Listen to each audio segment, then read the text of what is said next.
tous, je suis contente de vous retrouver aujourd'hui pour une nouvelle vidéo. Aujourd'hui ce sera une vidéo sur le site de la comparaison.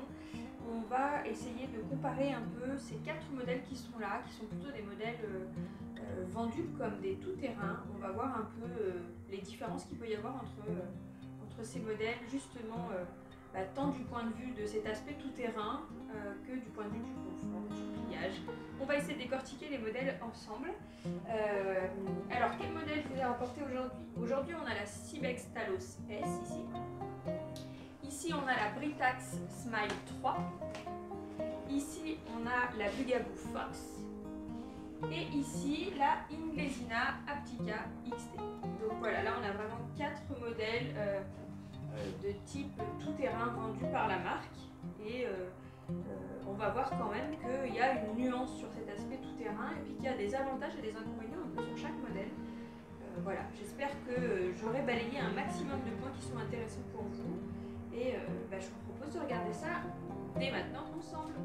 Alors, la première chose qu'on peut regarder sur ces poussettes-là, ça va être justement les suspensions.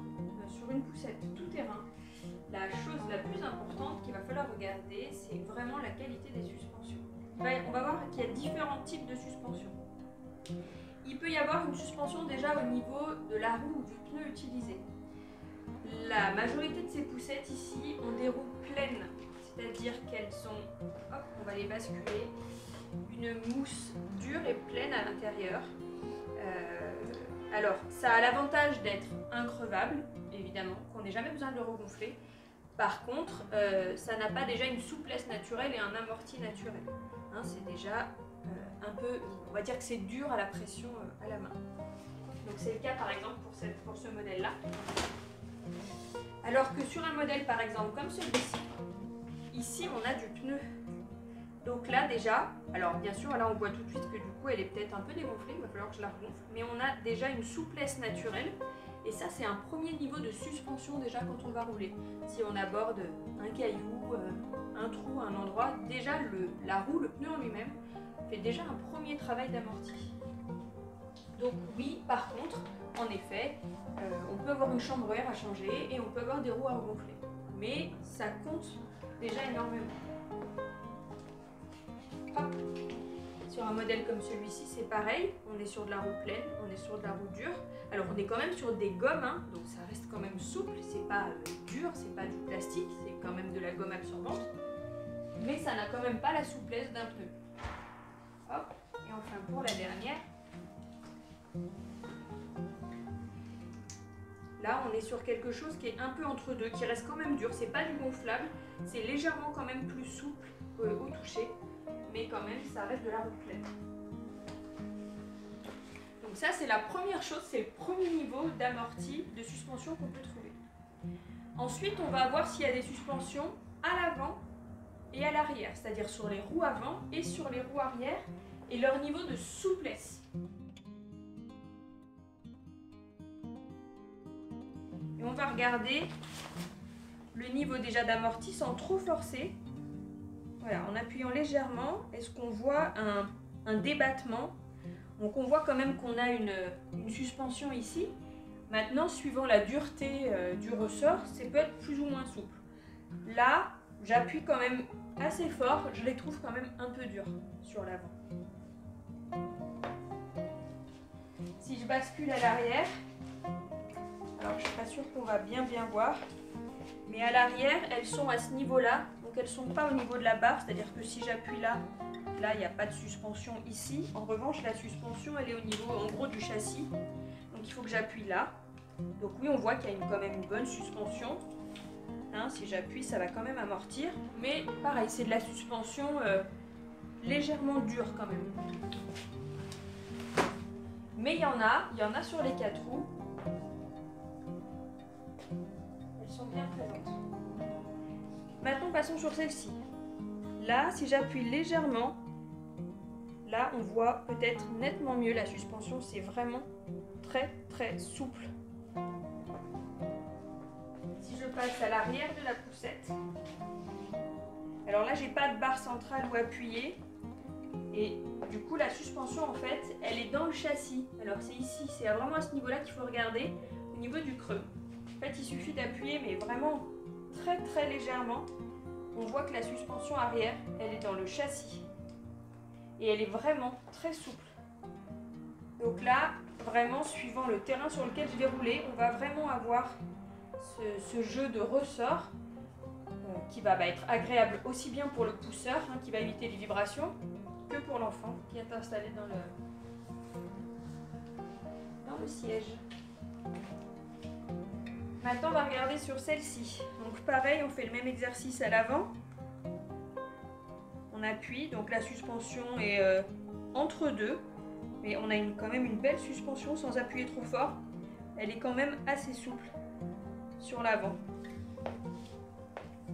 Et alors sur l'arrière, même constat, si j'appuie sur la barre, il n'y en a pas du tout. En fait, la suspension, elle est dans le châssis, mais elle n'est pas visible. On n'a pas ce... Donc c'est plus difficile de vous montrer, mais il y a une suspension naturelle, d'ailleurs c'est écrit ici, qui est dans le châssis. En fait, le châssis s'écarte quand on appuie. Voilà, on va peut-être le voir comme ça. Voilà, on le voit, oui, on le voit peut-être mieux comme ça. Quand j'appuie là, il y a ces systèmes-là qui s'écartent. Et donc oui, pour l'enfant, lui, il y a une suspension supplémentaire dont je ne bénéficie pas trop en tant que pousseur, mais par contre qui est vraiment centrale et donc vraiment pour l'enfant. Donc ça, c'est vraiment très appréciable. La suspension châssis est intéressante. Alors sur ce modèle, c'est un peu particulier parce qu'on a des suspensions réglables. Donc on a des boutons à l'avant et à l'arrière qui vont permettre de régler la suspension. Hop, je vais essayer de la mettre bien droite pour vous montrer. Donc j'appuie légèrement. Donc pareil que l'autre, j'ai une belle suspension quand même assez souple. Et si je bascule le système, hop, alors je vais le faire pour les deux, histoire que ce soit équitable des deux côtés.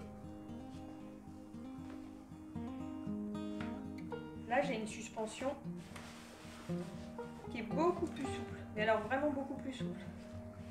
Ce qui est bien avec ce type de modèle, c'est que je vais pouvoir vraiment m'adapter au terrain sur lequel je roule. Puisque finalement, de la suspension plus dure comme celle-ci, ou plus souple comme celle-là, ça peut avoir des avantages et des inconvénients suivant sur quoi je roule. Et là, pour le coup, c'est vrai que j'ai cet intérêt du réglage que je peux faire à l'avant et à l'arrière. Hop. Donc là, pareil. Alors là, c'est une suspension, pareil, qui n'est pas dans la barre, de moins en moins en fait. C'est vraiment de la suspension qu'on va retrouver dans le châssis. Je pense que là, l'exemple est vraiment parlant. On a une suspension qui est très bonne. Et je vais la passer au niveau supérieur. Hop. Là, on a une suspension plus dure. Je l'ai durcie. Donc voilà, là vous avez le choix du niveau de suspension. Ça peut être intéressant suivant ce que vous faites.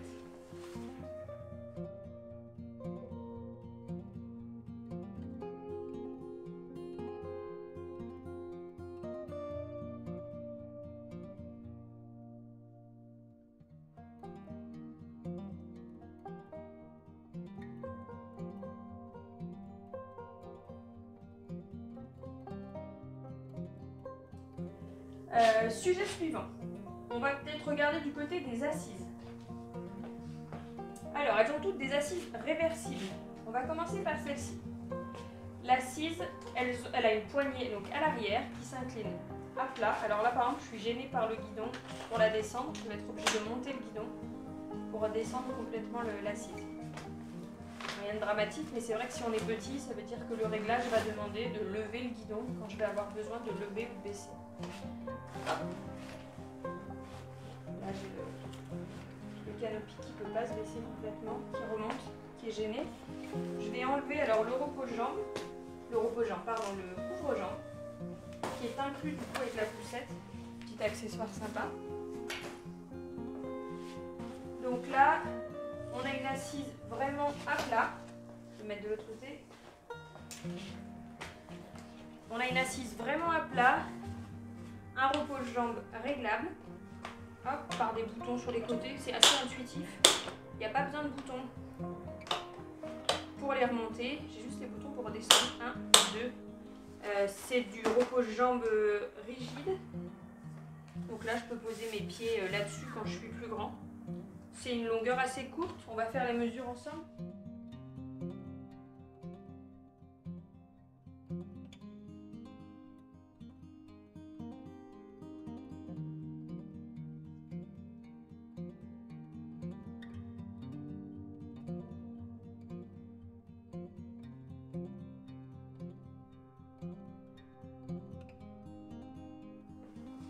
Poussette suivante. Donc avec la Britax, pareil, j'ai une poignée à l'arrière. Avec le système de guidon qui est toujours éloigné, je suis jamais gênée. Donc ça c'est vraiment bien. Donc la poignée, hop, elle est là.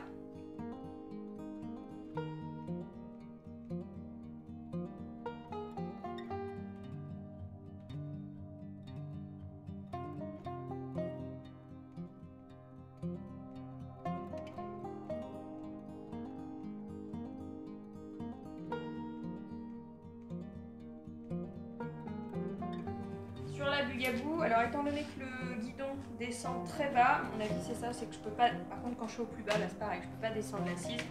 Et ça c'est parce que moi je l'utilise vraiment de façon très basse. Donc voilà, quand il est sur un réglage moyen, on passe.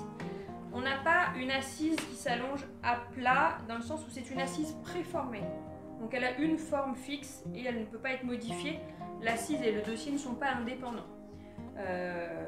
Grossièrement, en effet, ça peut être un défaut pour pas mal de consommateurs, puisqu'en fait, c'est pas une assise qui est utilisable dès la naissance. Il y a un usage d'une nacelle avec. Alors, toutes les poussettes qui sont ici peuvent être utilisées avec une nacelle, mais toutes sont vendues avec la nacelle à part. Donc, Bugaboo n'a pas une assise naissance, en revanche, la nacelle est fournie avec la poussette. Donc, c'est vraiment à voir en fonction des usages de chacun. On a quand même une poussette qui est vendue naissance et qui est utilisable naissance, mais avec la structure de la nacelle et non pas avec la structure de l'assise. En termes de confort de l'assise, il n'y a quand même rien à dire. Hein, c'est vraiment une assise molletonnée et confortable qu'on va pouvoir mesurer ensemble. Suivant les enfants, bah voilà, il y en a qui vont apprécier d'être... je vais essayer de vous la remontrer quand même de face. Il y en a qui vont apprécier d'être plutôt justement enveloppés dans cette assise qui va les mettre en position fétale, et d'autres pas du tout, qui préfèrent pouvoir s'étendre et s'allonger et qui n'auront pas cet avantage sur ce type d'assise.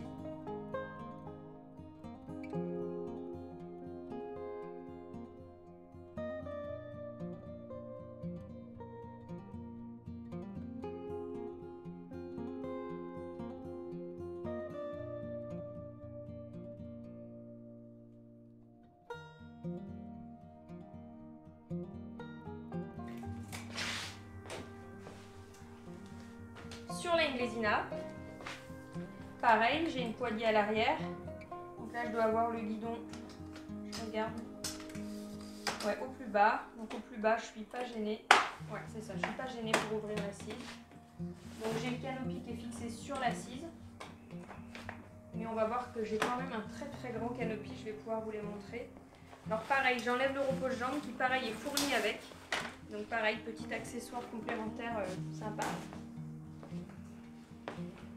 Et donc là, j'ai une très très grande assise allongée à plat et un repose-jambe réglable. Cet accessoire en plastique est fourni avec. Il n'est pas utilisable au début pour les tout petits, mais il s'ajoute après justement pour les plus grands.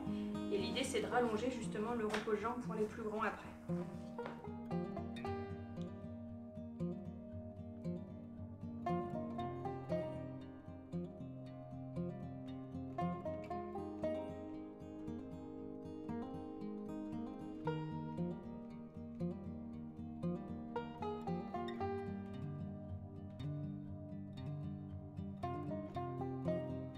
Alors ce qui est intéressant sur ce type d'inclinaison, c'est que on va voir par rapport à l'autre, c'est que le canopy lui ne bouge pas, il reste en haut. Et du coup, le canopy est toujours aussi couvrant que l'assise soit en bas ou en haut. Je vous montre ça, le mieux c'est que je vous montre directement. On va remonter l'assise. Le canopy est fixé à l'assise. Donc là, si j'ai... Alors là... J'ai déjà remarqué ça hier, quand je suis au plus assis, je ne peux pas descendre complètement le canopy. Quand je suis semi-allongée, je peux avoir un cran en plus. Et du coup, quand je suis complètement allongée, on voit que le canopy descend avec. Et coup, aussi long était-il tout à l'heure? Parce que là, il est déployé au maximum. Non, j'ai encore un cran. Heureusement que j'ai encore un cran. Hop. Clac. Mais du coup, quand j'ai baissé mon assise, j'ai baissé mon canopy avec. Donc, si le soleil est bas, bon, il est quand même très très couvrant. Mais si le soleil est bas, ça peut encore passer par là. Quand on a une assise indépendante comme celle-là du canopy, c'est-à-dire que même si je suis assis, que je déploie le canopy au max, hop, donc là il est très couvrant et il a en plus du coup cette petite casquette supplémentaire qui est vraiment intéressante puisque du coup même avec un soleil bas, le soleil ne va pas rentrer. Et du coup même si je descends le canopy, descends l'assise, j'ai aucun impact sur la couverture canopy. Mais ça c'est vraiment très très bien. Alors pareil, ici celle-ci s'allonge. Il faut la déployer. Surtout quand on est en mode allongé, on n'a pas le choix que de la déployer, sinon elle ne tient pas. Donc j'ai le même système de zip maintenant un peu partout. Alors si j'y arrive, voilà. Hop. Et alors, on pourrait croire qu'elle est courte, mais en fait, elle a encore un système supplémentaire ici. Donc là, on a un premier niveau de canopy qui est vraiment bien couvrant. Hop. C'est dommage ici par contre on n'a pas la couleur de la poussette, on a un fond noir, un peu dommage. Et on a une ouverture pour surveiller l'enfant ici. Donc c'est une grille d'aération qu'on peut laisser ouverte, juste surveiller, refermer. Hop. Sur la Bugaboo, ça va dépendre du canopy qu'on choisit, puisqu'en fait ça c'est le canopy par défaut. Je vais réallonger à plat pour comparer sur la même base. Ça c'est le canopy par défaut. Hop, qu'on peut étendre évidemment. Donc toujours le même principe. Hop, extension. Donc il est extrêmement couvrant. On voit que là j'ai très peu d'ouverture à ce niveau-là. Même par rapport à un modèle comme celui-ci bien à plat. Je suis quand même bien couverte, mais là je vais couvrir vraiment même jusqu'au petit pied de bébé qui sera complètement couvert. Sachant qu'en plus chez Bugaboo on peut acheter des canopies en option. Avec moustiquaire, on peut acheter des systèmes fermés, ouverts sur les côtés. Voilà, mais de base, voilà le canopy tel qu'il est. Hop. En voilà une. En voilà deux. Alors, il n'y a pas d'ouverture sur ce canopy-là. Les nouveaux canopies ont une ouverture pour surveiller bébé. Maintenant. Donc, celle-ci est tendue au maximum et vraiment pareil, très couvrante. En termes d'entrée du soleil, l'ouverture est quand même très réduite. Et j'ai une ouverture aimantée ici, c'est vraiment très agréable, qui va nous permettre de surveiller et de voir l'enfant et d'avoir une vue et une aération ici.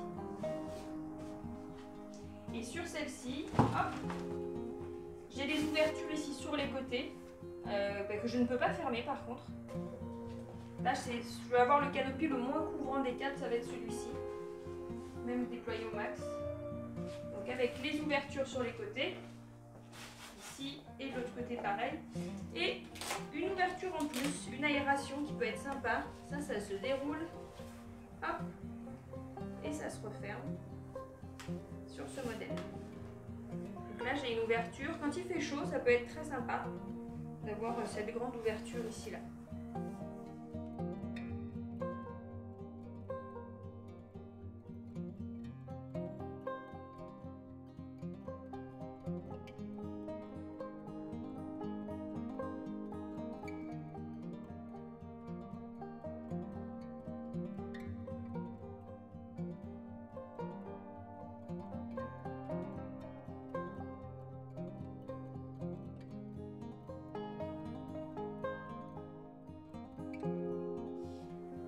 Parler des guidons et de la réversibilité des assises.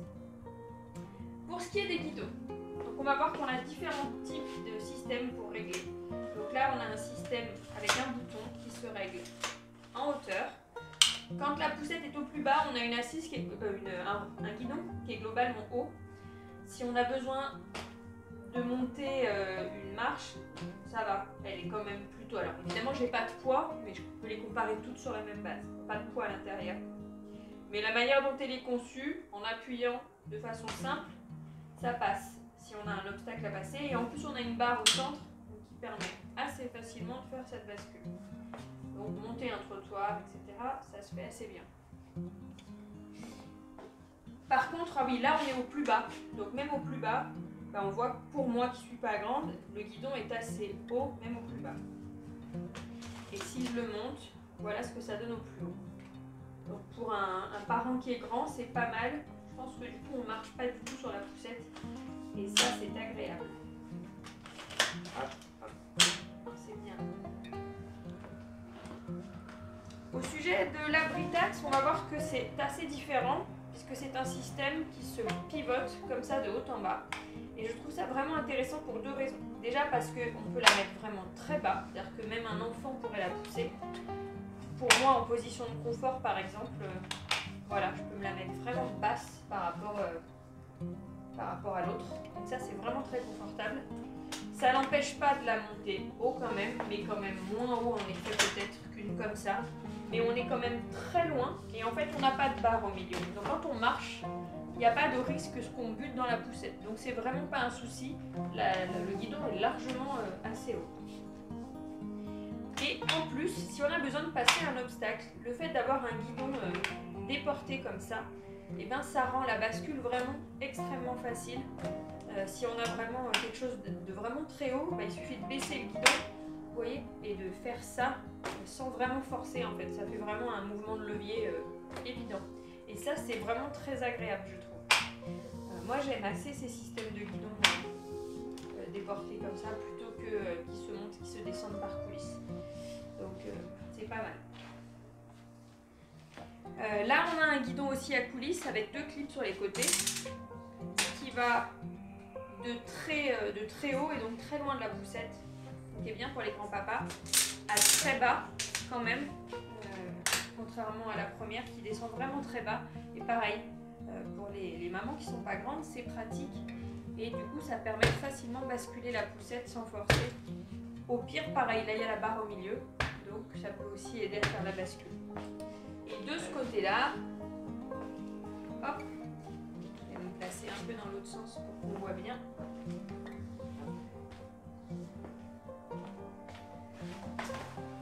Donc j'ai deux boutons à l'intérieur qui me permettent d'aller assez haut. Je trouve moins accessible, mais après je suis pas très grande non plus. Et même au plus bas qui reste un peu haut pour moi. Donc du coup par contre on ne peut pas du tout basculer au guidon, je trouve du coup quand on est en bas, mais on a la barre, et avec la barre, c'est vrai que la barre centrale, elle compense, mais c'est aussi un endroit sur lequel on peut buter. Là il n'y a pas de barre, mais j'en ai vraiment pas besoin, et j'ai aucune chance de buter quand je marche dans la poussette, et ça c'est assez irritant en général de marcher et de cogner dans la poussette. Voilà pour ce qui est des guidons. Maintenant, on va regarder le système pour retourner les assises. Hop. Alors, je sais que sur celle-ci, à chaque fois, je me pose la question. J'ai beaucoup l'habitude des systèmes sur les côtés, donc je suis toujours en train de chercher les poignées sur les côtés. Alors que celle-ci, c'est une poignée qui est en dessous. Bon, une fois qu'on a compris, c'est absolument pas compliqué. C'est juste moins standard. Donc voilà, je décroche mon assise, je tourne et je viens la reposer. Tout simplement sur le système, voilà, faut juste la centrer, c'est clippé et c'est fait. Donc c'est très simple. Là, donc on se retrouve avec l'assise face par an, avec les mêmes spécificités et d'inclinaison et de couvrance du canopy. Côté bulle à bout, on a deux boutons. Donc on a les boutons blancs qui sont sur les côtés, qui sont là. Donc on appuie à gauche, on appuie à droite. Ça déverrouille l'assise. Je peux la soulever, la tourner et la replacer. Hop. Voilà. Peut-être, c'est pas gravissime, mais en effet, on peut la replacer dans n'importe quelle inclinaison à ce moment-là. Ça se fait évidemment pas avec l'enfant dedans, donc il n'y a pas de risque. Après, bien sûr, on voit tous les usages, mais c'est pas fait pour. Et pareil, on a les mêmes spécificités d'inclinaison et de couvrance du canopy. Pour les deux systèmes qui sont là, moi j'aime beaucoup le système parce que je le trouve vraiment très intuitif et très pratique. Ce sont des poignées. Donc je viens prendre les poignées et du coup en pinçant les poignées, je retourne l'assise avec. Et alors ça c'est vraiment très pratique et vraiment intuitif. Et à prendre et à reposer. Pour moi il n'y a pas photo. Je pense que c'est le système le plus évident et le plus pratique. On a le même système ici, ce sont les poignées qui permettent et de tourner et de déverrouiller en même temps. Donc voilà, on va voir que c'est vraiment simple. En ayant les poussettes dans ce sens-là, c'est peut-être l'occasion de vous parler des freins. Donc là, on va avoir un frein qu'on abaisse et qu'on va devoir malheureusement relever avec le pied. Je trouve que c'est quand même moins agréable, surtout si on porte des chaussures ouvertes. Donc on pourrait essayer aussi de le pousser par là, ça marche. Mais c'est pas le système le plus agréable. Là, on a un va-et-vient. Alors le va-et-vient, c'est quand même pratique. Donc là, on passe en rouge. Hop, et là, on déverrouille. Ça, c'est vraiment très bien. On va avoir le même système sur la Britax. Ce sont des va-et-vient. Là, c'est bloqué. Là, c'est débloqué. Voilà, c'est facile à mettre en place, surtout s'il faut aller vite, si on se rend compte qu'il y a quelque chose d'urgent. Franchement, je trouve que ces systèmes-là de va-et-vient sont vraiment les plus efficaces et les plus pratiques, peu importe le type de chaussures que vous avez. Là, c'est pareil. C'est un système qu'il faut abaisser, qui est un peu dur et qui est obligé soit de pousser, mais c'est pas évident, soit de relever par-dessous. C'est comme la première. C'est vraiment les systèmes que j'aime le moins en termes de frein.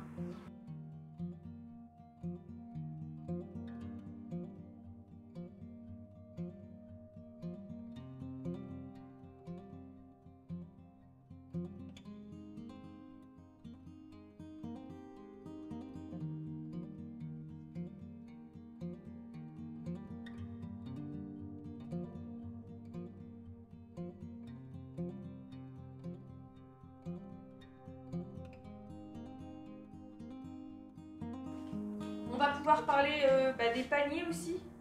Donc ça va forcément, l'accès au panier va dépendre de la manière dont on met l'assise, si elle est inclinée, pas inclinée, face par an.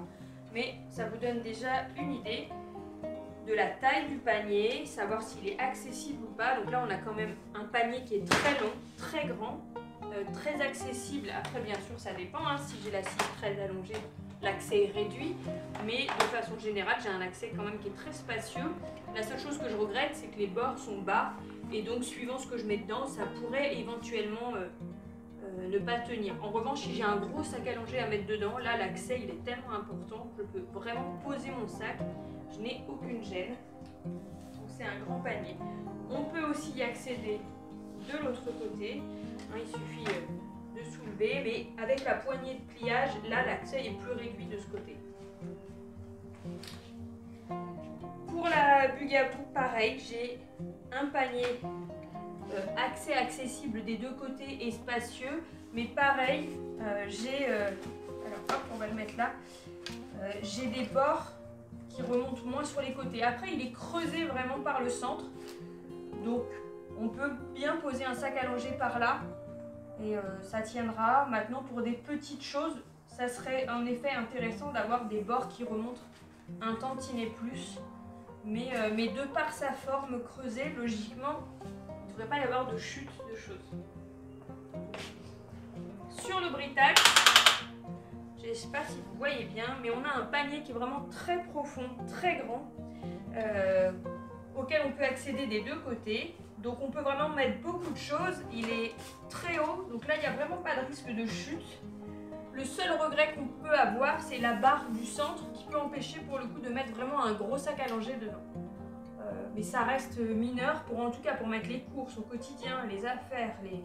Là, il n'y a vraiment aucun souci et le panier est vraiment immense et très, très profond. Donc ça, c'est vraiment agréable. Et enfin sur la Cybex, donc pareil, grand panier, très accessible des deux côtés. On va relever le repose-jambe pour bien vous montrer. Mais pareil, bord très bas et la pente se fait de ce côté. Donc j'imagine que suivant ce qu'on met dedans, on peut, si on a besoin en plus d'incliner la poussette pour monter une marche, avoir des choses qui tombent. Voilà, je regrette un peu la forme du panier, j'aurais préféré qu'il soit plus creusé de ce côté. Là, il est vraiment en pente par là. On a aussi de grandes différences sur la largeur des poussettes pour passer effectivement dans des endroits un peu plus étroits. On en a deux qui sont très larges. La Bugaboo par exemple, si je me mets donc à l'endroit le plus large, on a environ 60 cm. La Cybex Talon, on va avoir pareil 60 cm, donc ce qui est globalement plutôt large quand même. Sur la Britax, on est un peu moins, on est autour de 57 cm, c'est toujours ça prix. Et la plus étroite, ça va être la Indesina, puisqu'on est sur 53-54 cm. Donc à voir aussi si on a une contrainte d'ascenseur, de couloir, d'entrée, d'immeuble, etc.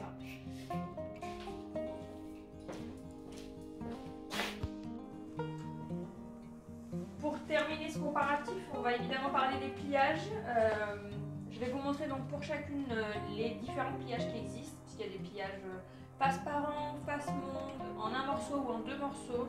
On va savoir garder à peu près toutes les possibilités et ce qu'il y a de plus compact. Allez, on va commencer par la Indesina, donc Applica XT. Donc elle peut se plier à la fois face parent et face monde. Le pliage le plus compact étant celui face monde après.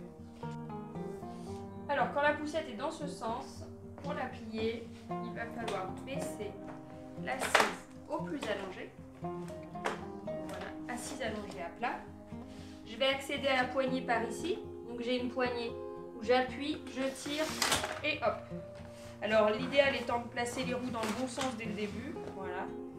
Mais ça se fait bien aussi. Donc elle tient debout. Elle fait quand même une certaine taille. C'est pas des plus compacts. Maintenant on n'est pas sur des modèles compacts, on est sur des modèles justement plus tout chemin tout terrain, donc il ne faut pas s'attendre. Mais le pliage est extrêmement facile par contre, en un seul morceau, et ça c'est vraiment agréable.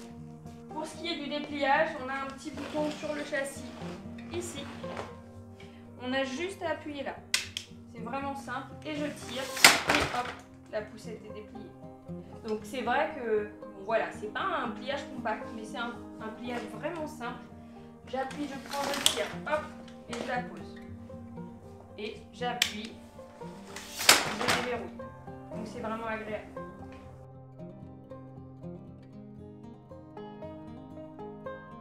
Donc quand la poussette est dans ce sens-là, la petite différence, je vais replacer les roues correctement, c'est qu'il faut placer l'assise à plat devant soi. Donc je la bascule à l'avant. Et quand je la bascule à l'avant, je fais exactement la même chose. Je prends ma poignée, je prends le tir et hop, je remets les roues dans le bon sens et je la pose. Donc là, on a un pliage qui est un peu plus gros, mais qui reste du même type de gabarit. En un geste, hop, je déplie et je tire. La Bugaboo. Alors la Bugaboo, elle a différents types de pliage, donc en un ou en deux morceaux, donc en gros ou en pliage quotidien ou en pliage compact. Si je veux faire le pliage quotidien, je vais baisser le guidon, je vais mettre l'assise dans cette inclinaison bien précise, proche du guidon. J'ai des deux côtés un bouton noir de sécurité et un bouton blanc que je tire jusqu'à moi. Et je viens déposer l'assise et ranger les roues. Hop, comme ça. Donc là, j'ai le pliage quotidien. C'est le pliage que je peux faire pour la soulever et hop, la mettre dans le coffre. Ça reste un pliage volumineux, mais c'est pour faire voilà, le pliage de tous les jours, moins compact, mais rapide et pratique. Si maintenant je veux la déplier, je vais avoir hop, deux boutons blancs à tourner ici. Et c'est très simple parce qu'en fait les roues se déplient et la poussette se soulève. Le dépliage est très agréable parce qu'il ne nécessite pas ni de tirer ni de soulever la poussette. Il ne demande pas d'effort. Donc le dépliage pour le coup est agréable. Si je veux faire plus compact, je vais opter pour un pliage en 2 morceaux. C'est-à-dire que je vais enlever l'assise, je vais en dessous pousser ici à ce niveau-là. Voilà, vous voyez, l'assise se met, elle, en vraiment en position à plat.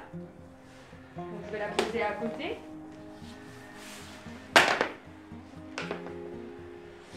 Et je vais tester autre chose au niveau du pliage de la poussette, c'est-à-dire que je refais la même manip. Bouton de sécurité, je tire vers moi, je mets à plat, je tire la poussette et j'actionne, hop, ici, les 2 gâchettes blanches qui vont, hop, voilà, terminer de mettre complètement à plat la poussette. Et donc, je reprends mon assise, hop, à plat, que je viens poser. Voilà. Donc là, j'ai le pliage le plus compact pour cette poussette. On va les mettre à côté, peut-être toutes à plat, pour qu'on se rende bien compte de l'espace qu'elles occupent globalement. Donc là, on voit quand même qu'on a quelque chose de plus compact ici. Pour ce qui est de la Britax, je peux la plier pareil en un seul ou en 2 morceaux, sachant que pour le pliage en un seul morceau, il ne peut se faire qu'avec l'assise face par an. Donc je me mets comme ça, je mets le frein, ça me facilite grandement le système. Je mets le guidon droit, c'est celui qui va maintenir la poussette. Il a d'ailleurs ici une petite gomme de protection anti-dérapante puisqu'il va toucher le sol et protéger le guidon. Donc ça, c'est vraiment intelligent, ça permet de ne pas abîmer le guidon. L'assise en elle-même, je la prends, je la mets dans la position droite. Je n'ai pas besoin d'y toucher, c'est mieux droit, ça prend juste moins de place. Voilà pour ça. Et donc, en termes de pliage, j'ai des gâchettes à gauche et à droite que je n'ai qu'à prendre et à basculer. Donc c'est vraiment très très simple. Et du coup, elle est vraiment plate sur les côtés. Elle est juste plus longue avec l'assise accrochée, mais elle est vraiment très plate. Bien sûr, je peux gagner de l'espace en retirant la barre et en la posant dessus.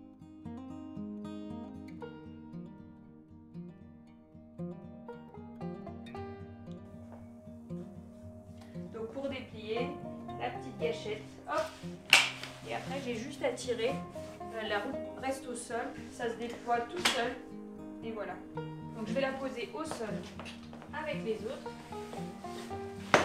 Hop, on va essayer de les aligner pour se rendre compte globalement, mais ça c'est vraiment pratique. Après je peux faire évidemment pareil, c'est-à-dire que je peux retirer l'assise, ranger mon châssis indépendamment et caser mon assise suivant comme ça m'arrange pour gagner de l'espace, mettre des choses à l'intérieur. Voilà. Enfin pour celle-ci,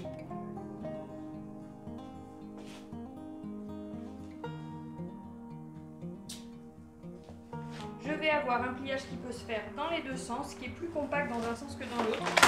Donc là je bascule l'assise en avant et je me sers du guidon que je rentre comme d'un petit coup sec. Et je viens le rapporter. Donc si je la laisse purement comme ça, ça c'est un pliage rapide et c'est un pliage plutôt gros, pareil. Mais c'est pareil, c'est pour du pliage quotidien, pour aller vite. Pour la déverrouiller, j'ai un petit crochet et je tire sur le guidon. Voilà, il faut quand même la soulever, c'est quand même un peu lourd à soulever. Et je redresse mon assise.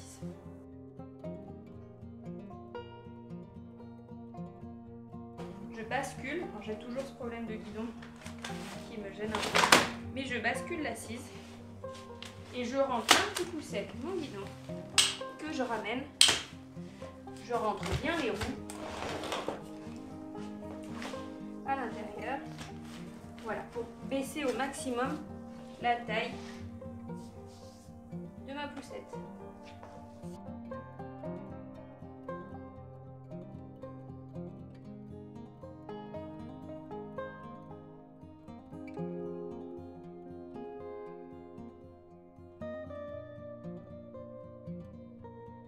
Donc voilà, on va s'approcher pour regarder donc les pliages de plus près. Donc je les ai à peu près alignés par l'avant, hein, avec l'avant, la partie qui prend le plus de place à chaque fois alignée. Et on va voir du coup les différences un peu de longueur et d'épaisseur. Donc en longueur, les 3 premières se valent un peu. La Talos est légèrement plus courte. Mais sur la Britax, on a le repose-pied qui peut un peu mieux se rentrer. Donc ça se vaut un peu. La Ptica est vraiment plus longue. Voilà, à noter sur la longueur. Donc il faut vraiment vérifier son coffre. En termes d'épaisseur, et ben pareil, hein, la Ptica est très haute. La Talos, dans ce sens, arrive à être assez compétitive, mais en pliage dans l'autre sens, est beaucoup plus épaisse. Après, pareil, on peut toujours retirer les assises dans toutes les poussettes pour gagner un petit peu en compacité. Donc c'est assez correct, en tout cas pour les 3 premières. Je trouve qu'on a fait vraiment d'énormes progrès en termes de rapport. Pour une tout-terrain, grosse roue, grosse poussette, grosse assise, spacieuse, on obtient maintenant des pliages relativement compacts. Donc c'est à noter, il y a eu beaucoup d'efforts dans la puériculture à ce niveau.